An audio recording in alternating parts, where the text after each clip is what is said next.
विषय आहे नैसर्गिक दर्शन हळद.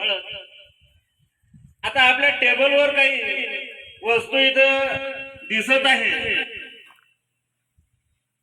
या वस्तूमध्ये तुम्हाला एक लिंबू दिसत आहे पहा, का नाही? तुम्ही म्हणसाल आता काय लिंबू भारायचा कार्यक्रम आहे का काय जादू चटकीचा कार्यक्रम आहे?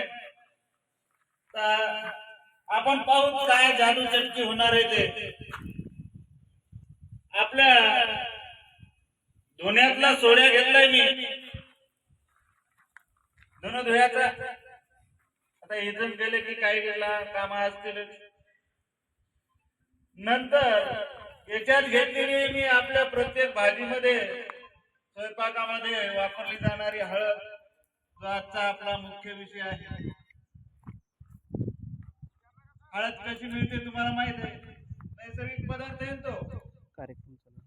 आणि आणखीन एक तिथं तुम्हाला दिसत असत काय, तर ही आहे चुन्याची डबी, ज्याचा तुम्ही वापर करता का रोज? करता का नाही? मनापासून काय म्हणत झाले तुम्ही नाही. तर ही आहे चुन्याची डबी.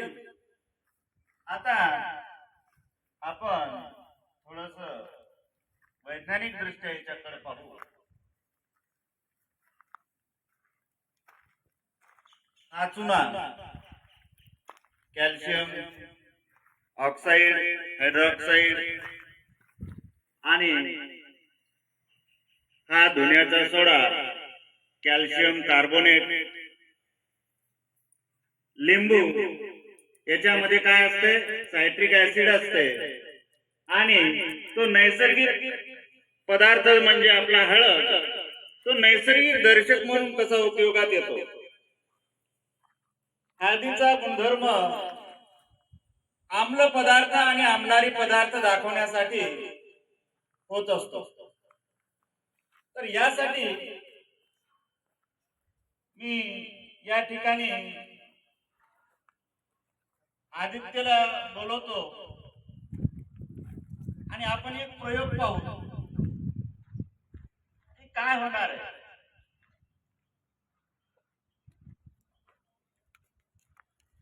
आता हा चुना कॅल्शियम ऑक्साइड हे आम्लधर्मी आहे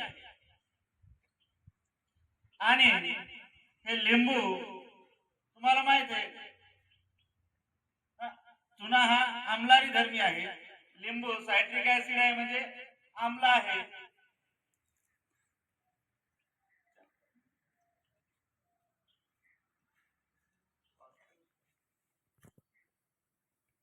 हा आदित्य आता लिंबू कापायला, आता कोणावर काय करते जादू काय आपण सांगू शकत नाही, पण तो कापायला. आदित्य आता काय कर, या पात्रामध्ये हळद घे थोडीशी. हा आता त्याच्यात लिंबू टाक.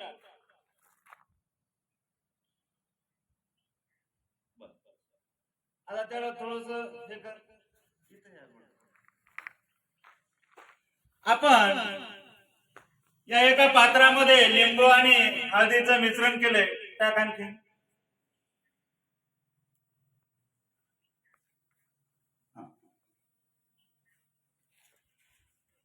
आणि आदित्य त्याच्यामध्ये त्याच मिक्स करत आहे. आदित्य हळदीचा रंग कोणता झाला? जरा घट पिवळा झाला. पिवळा रंग. हळदीचा रंग कोणता आहे? पिवळा रंग. म्हणजे यावरून आपण काय सांगू शकतो की आम्लामध्ये आम्ल आणि हळदीची जेव्हा अभिक्रिया होते तेव्हा हळदीचा रंग कोणता राहतो? पिवळाच राहतो. आम्ल आणि हळदीची जेव्हा अभिक्रिया होते तेव्हा हळदीचा रंग काय होतो? पिवळाच राहतो. म्हणजे हळद ज्या ज्या पदार्थामध्ये मिक्स केल्यानंतर पिवळी राहते तो पदार्थ कोणता आहे? आम्ल आहे.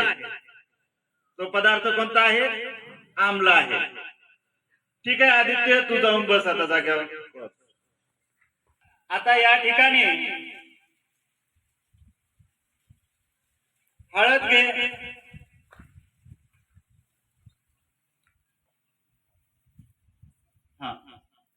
आता हा चुना त्या हळदीमध्ये टाकायचा आहे.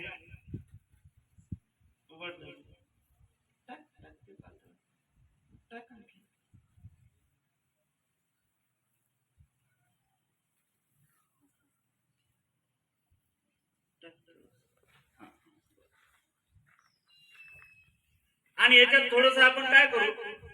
पाणी टाकू.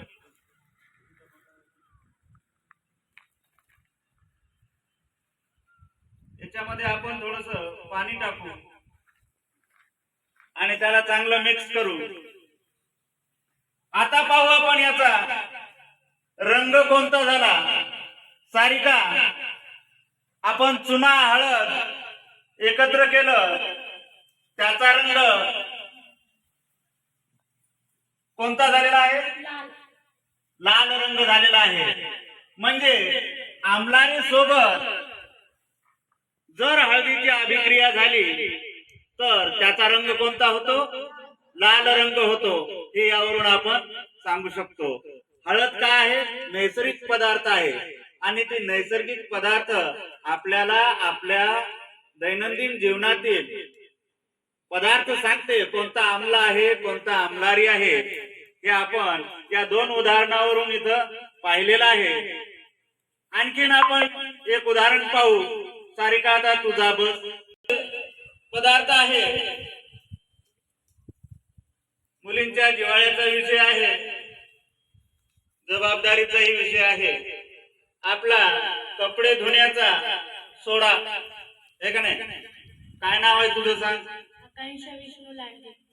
आकांक्षा, आता या पात्रामध्ये काय कर? हा धुण्याचा सोडा घे. यालाच आपलं वैज्ञानिक नाव काय? Calcium sodium carbonate. घे याच्यामध्ये. घे आणखीन घे, जास्त घे. घे आणखीन. घे ना, आपल्याला पैसे लागत नाही. आता काय कर? आपल्या घरगुती वापरातीलच नैसर्गिक पदार्थ म्हणजे काय? हळद. हळद टाक त्याच्यामध्ये. टाक आणखी थोडीशी, नाही तर बस होती तितकी, काय अडचण नाही. आता या चमची पात्रातलं थोडस काय कर? त्याच्यात पाणी टाक. आकांक्षाने काय केलंय? एका पात्रामध्ये हा बस धुण्याचा सोडा घेतलाय आणि त्याच्यात हळद टाकली आणि मिक्स करण्यासाठी तिथं पाण्याचा वापर केलेला आहे. आता पाहू आकांक्षा त्याचा रंग कोणता झाला ते सांगते आपल्याला. रंग कोणता झाला ती आकांक्षा सांगणार आहे. आकांक्षा, हळद पिवळी होती आणि आपला सोडा पांढऱ्या रंगाचा होता, पण हे दोघं एकत्र झाल्यानंतर तुला कोणता रंग दिसायला? घट लाल. घट लाल, म्हणजे लाल रंग झालेला आहे. पुन्हा याच्याहून आपण एक शिकलो की हळद हा नैसर्गिक दर्शक आहे आणि तो आम्ल आणि आम्लारी हे पदार्थ इथं आपल्याला दाखवतो. यावर आकांक्षा बस. आणि आम्लारीतील भेद दाखवणारा हा नैसर्गिक पदार्थ म्हणजे आपल्या घरगुती वापरातील हळद. हा आजचा आपला आनंददायी शनिवारचा विषय होता. तुमच्या सर्वांच्या लक्षात आलंच असेल. तुम्ही या कृतीमध्ये सहभागी झालात त्याबद्दल तुमचंही अभिनंदन. आजचा हा आनंददायी शनिवारचा कार्यक्रम या ठिकाणी आपण थांबवू.